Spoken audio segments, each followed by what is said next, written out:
ආයුබෝවන් කියලා පිළිගන්නවා. අදත් මගේ YouTube channel එකට ඔයාලා හැමෝම ඔන්න ඉතින් මම අදත් අලුත් වීඩියෝ එකක් අරන් ආවා. අද වීඩියෝ එකේදී 2026 අවුරුද්දේදී මං කොහොමද සතෙන් සතේ ඩොලර් ගණන් කරන්නේ කියලා ඔයාලට කියනවා. ඉතින් එන්නකෝ මාත් එක්ක වීඩියෝ එකට. මට ඒ වාසනාව හම්බුනේ කොහොමද කියලා මං ඔයාලට කියන්නම්. ඉතින් ඔය ඩොලර් ගණන් කරන අතරේ ඔන්න ඉතින් මට මගේ පර්ස් එකත් මෙහාට ඇද ගන්න වුණා. ඉතින් මං ඉස්සර වෙලාම මගේ පර්ස් එක කොහොමද මං පිළිවෙලට තියාගෙන ඉන්නේ කියලා ඔයාලට කියන්නම්. ඊට පස්සේ කියන්නම් අර ඩොලර් ගණන වාසනාව කොහොමද හම්බුනේ කියලා. මං දන්නවා ඔයාලටත් ලස්සන පර්ස් තියෙනවා. ඔයාලා එක ලස්සනට අහුරගෙන ඉන්නවා. ඉතින් බලන්නකෝ මං අහුරගෙන ඉන්න විදිහේ සමහර විට මොන හරි වෙනස්කමක් ඇති. මට හිතෙනවා මේ පර්ස් එක හරි පිළිවෙලකට අහුරගෙන ඉන්න එක කාන්තාවක් වෙච්ච හැමෝටම ගොඩාක් වැදගත් වෙන දෙයක් කියලා. ඉතින් ඒ හින්දා මම චූටි වීඩියෝ එකක් ගෙනාවේ. චුට්ටක් බලන්නකෝ කොහොමද මම කාලය මුදල් නාස්ති වෙන්නේ නැති විදිහට මගේ මේ මුදල් පසුම්බිය අහුරගෙන ඉන්නේ කියලා. ඒත් එක්කම ආදරණීය ඉල්ලීමක් කරනවා. ඔයා අද නම් මගේ channel එක බලන්නේ මාව subscribe කරලා නැත්නම් මාව subscribe කරන්න කියලා. ඔන්න ඉතින් මගේ මේ චූටි පර්ස් එක අපි දිගෑරලාම බලමුකෝ. ඔන්න ඕකේ කොටස් 3කට වෙන් කරලා තියෙනවා. ඉතින් මම ওই කොටස් 3 මගේ අත්‍යවශ්‍ය දේවල් කොටස් 3කට වෙන් කරලා තමයි තියාගෙන ඉන්නේ. කෙලවරම කොටස සල්ලි දාන්න තියාගෙන ඉන්නවා. ඊට පස්සේ අපිට හදිසි අසනීපයක් වගේ වුණොත් පාවිච්චි කරන්න ඕන වෙන දේවල් දාගෙන ඉන්නවා. මෙහා පැත්තේ කෙලවර ඒක මම ඔය පේන්නේ ඔයාලට ඩොකියුමන්ට් වලට වෙන් කරගෙන ඉන්නවා. ඉතින් මහා ලොකු සල්ලි ප්‍රමාණයක් මං ගාව නැහැ. ඒ වුණාට තියෙන චූටි ප්‍රමාණය මං පිළිවෙලකට මගේ පර්ස් එකේ තියාගෙන ඉන්නවා. සල්ලි එහෙම මාරු කරලා නමන්නේ ගුලි කරන්නේ නැතුව එහෙම තමයි දාගෙන ඉන්නේ. අපි ගුලි කරලා එහෙම දාලා තිබුණොත් අපි දන්නේ අපේ පර්ස් එකේ කොච්චරක් තියෙනවද? සමහරවිට ගණන් වැරදෙන්න පුළුවන්. ওই විදිහට තියාගත්තාම අපි දන්නවත් තිබුණේ කොච්චරක්ද?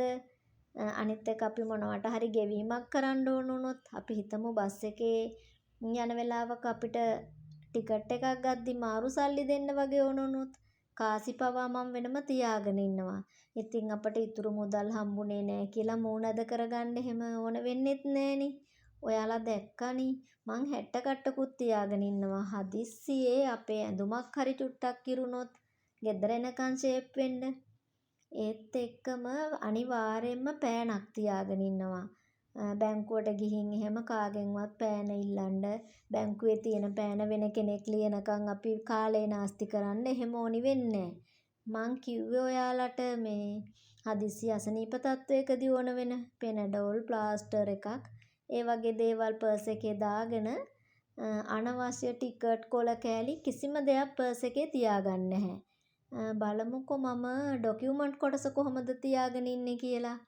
ඔයාලට පේන්නේ ඉතින් මගේ බැංකු පොත තියෙනවා. එතකොට මම ඩෙන්ටිටි එක ෆොටෝකොපියක් ගහලා ඒකත් පර්ස් එකේම දාලා තියෙනවා. එතන තව පොඩි කොලයක් තියෙන්නේ. ඒකේ මම ෆෝන් නම්බර්ස් ලියලා තියෙනවා. හදිස්සියේ මගේ ෆෝන් එක වැඩ කරේ නැත්නම් මට උවමනා වෙන කෝල් එකක් ගන්න. එතකොට මට කරදරයක් වෙච්ච වෙලාවක මගේ ගෙදර අයට වෙන කෙනෙක්ට හරි පුළුවන් මගේ පර්ස් එකේ ෆෝන් නම්බර් ලියලා තිබුණොත් කෝල් එකක් දෙන්න. ඉතින් ඩෙන්ටිටි ATM කාඩ් එක ඒ වගේ දේවලුත් ඩොකියුමන්ට් කොටසේ දාලා තියාගෙන ඉන්නවා. තව ඔය අස්සක බලන්නකෝ මේ සිලිමල්ලක් තියන් ඉන්නවා. හදිස්සියේ වොමිට් වුණොත් හරි ප්‍රයෝජනයක් වෙනවනේ. ඉතින් ඒ හින්දා මං ඒකත් තියාගෙන ඉන්නවා. එතකොට දැන් ඔය පොකට් වල වැඩි අදින් නැති කොටසක චූටි ගාණක් මං තියන් ඉන්නවා. හදිස්සියේ කවදා හරි මොනාට හරි ඕනුනොත් ගන්න තමා ගන්නෙම නැතුව ඒක එහෙම තියලා තියාගෙන ඉන්නේ. ඉතින් ඔය විදිහට මගේ පර්ස් එක බලපු ඔයාලට දැන් මං කියන්නම්කෝ අර මං ඩොලර් කතාවක් කිව්වේ. ඒ ඩොලර් කතාව මොකක්ද කියලා. ඉතින් ඔය පෙන්නන පර්ස් එකේ තියෙන ඩොලර් එහෙම මං ගාව නැහැ. ඔය මහත්තයා ගාව තියෙන එකක් මං මාව මොටිවේෂන් කරගන්න මගේ පර්ස් එකේ දාලා තියෙනවා. මං කිව්වේ ලබන අවුරුද්දේදී මම සතෙන් සතේ ඩොලර් ගණන් කරනවා කියලා. ඉතින් මාව බලන ආදරණීය ඔයාලට ගොඩක්ම ස්තුතියි කියනවා. ඒ වාසනාව මට හම්බුනේ ඔයාලා නිසාමයි. ඒත් එක්කම මට මේ YouTube එකේදී අඳුරගත්ත හර්ෂ විලොග් ඒ channel එක කරන හර්ෂණී නංගි එයා නිසා තමයි මට ගොඩක්ම හයියක් උනේ මේකට. මම channel එකක් පටන් ගන්න ඕනි කියලා අදහසක් තියෙද්දි මට ඒකට ඒ නංගියා ගොඩක් උදව් කරා. ඒත් එක්කම channel එක පටන් ගත්තට පස්සේ එයාගේ channel එක බලන ආදරණීය යාළුවන්ටත් ආරාධනා කරා මගේ channel එක බලන්න.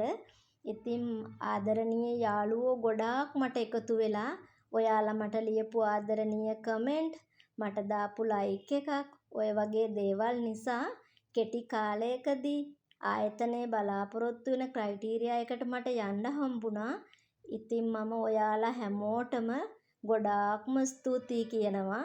ඒත් එක්කම ළඟදි දවසක ඔයාලට වැදගත් වෙන වීඩියෝ එකක් අරන් එනකන් අදට මං ගිහින් එන්නම්. හර්ෂි නංගිටත් ඔයාලටත් ගොඩක් ස්තුතියි.